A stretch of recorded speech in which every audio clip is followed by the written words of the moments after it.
So recently, I've been getting back into skating since a new park opened up where I live, and with that, I've been spending a lot of my time playing skateboarding video games. Been playing a little bit of Skate 1 on Twitch, playing some Skate 3 with mods, and particular to this video, I've been spending a lot of time playing Skater XL, which is one of my personal favorite skateboarding video games ever. But if you're familiar with Skater XL, then you know that this could have been one of, if not the greatest skateboarding game of the modern era. So let's jump back nearly a decade to 2018 to where I first discovered Skater XL. The first time I heard about Skater XL was around 2018 when the early access version came out. The game came to my attention through a YouTuber I watched at the time named Nightspeeds, and immediately I was like, please let this come to console. Because, not counting backwards compatibility on Xbox, the only real skating game we had for the 8th generation was Tony Hawk's Pro Skater 5. And the less said about that game, the better. But the game looked special. It was marketed as a sim, which for me was cool because, yes, while Skate had realistic elements to it, it was never quite fully a sim. Over the next 2 years, I kept watching more and more about the game, discovering channels like Milky and Garrett Jenner, who I already sorta knew, but I watched more of them because of the lockdown. But fast forward to 2020, and we are in lockdown. Bored and depressed as fuck when it's announced that Skater XL will be getting console ports, and this was huge for me. I pre-ordered and everything, and I believe I actually was there to get my copy day one. I took it home and I was like, finally, a skateboarding game on consoles that feels amazing. At the time.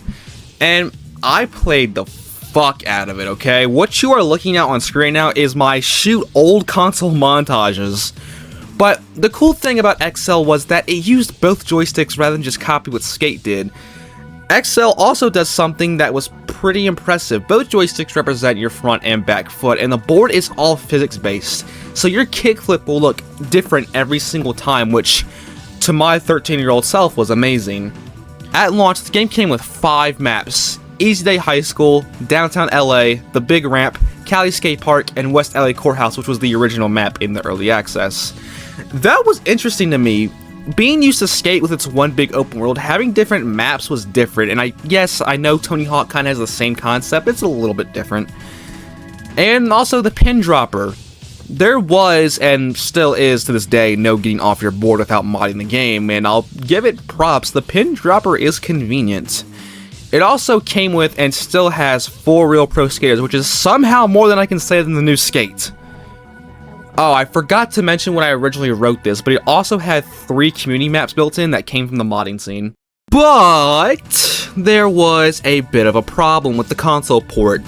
Its lack of a better word, floaty. Looking back now in 2026, it's easy to make fun of this game and say it's floaty, it's got moon gravity, but at the time, I didn't know any better or care.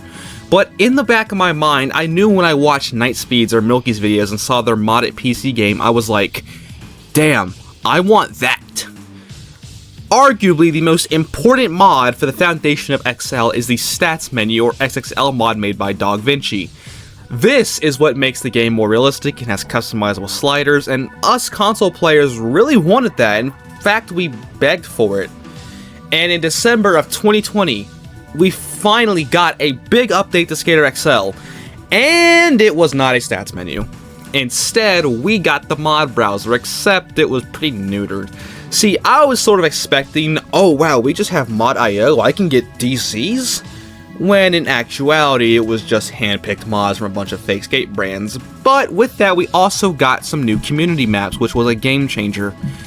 By the way, I remember the mod browser being broken for a few days. It would crash your game constantly. Let me know if you remember this if you were playing on console back then. We also got the multiplayer, which this mode is dead on console, at least for me. I could not find a single lobby that had people in it, and this montage is my only surviving footage of that. I personally remember this being fun, meeting people playing games of Skate and shit, but we still wanted that stats menu on console. That is what made the PC version thrive, and sadly for a couple years, this would be the only major game-changing update on console. We got new clothes in every fucking version of Tampa post 2021, but after a while, the game got boring.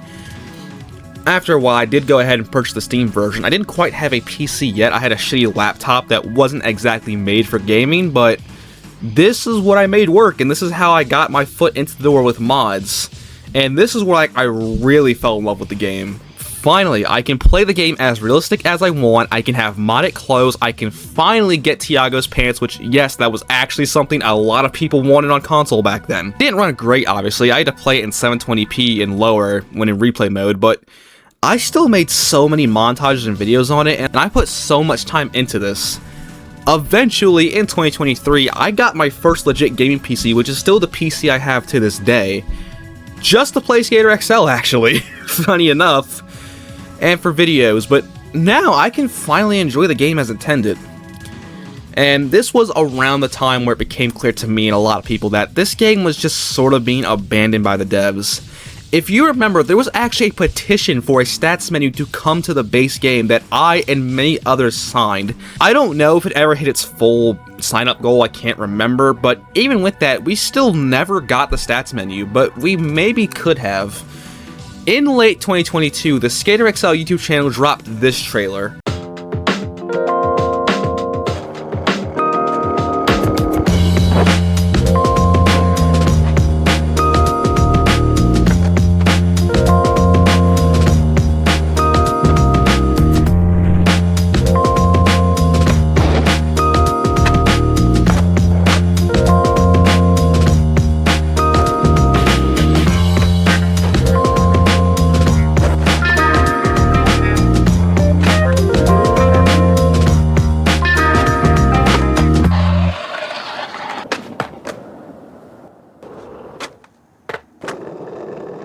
It's 3 years later and none of this shit is here.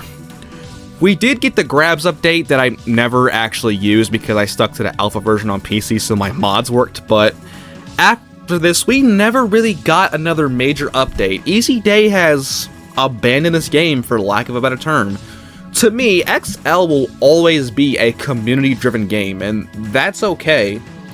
Also, side note, I'm pretty sure after Easy Day announced they weren't adding a stats menu, I think Session added one in their very next update, which is such an amazing fuck you to Easy Day.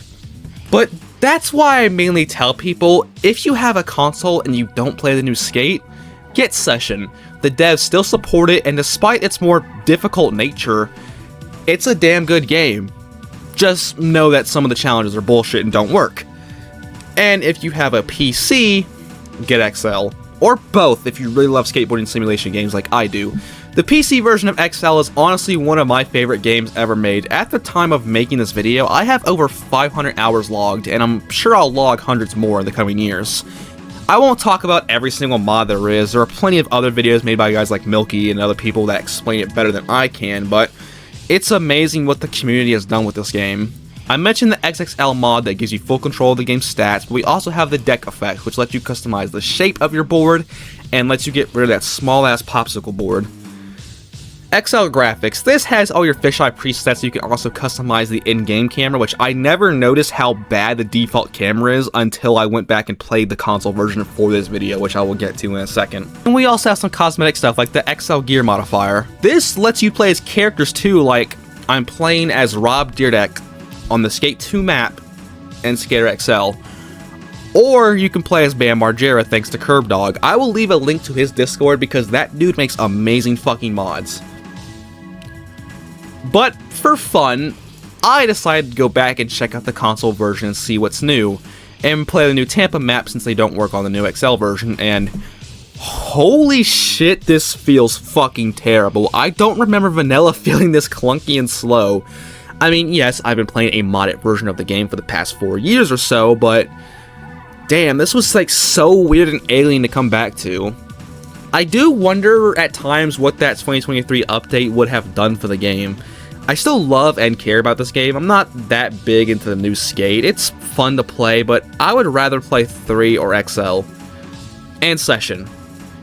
But thank you guys for watching. If you have made it this far, you're probably one of the only 20 people that actually gives a fuck about this kind of stuff, and assuming you're watching this video and you've made it this far, check out my other reviews on other skateboarding games, or if you're into other video games, check out this random video.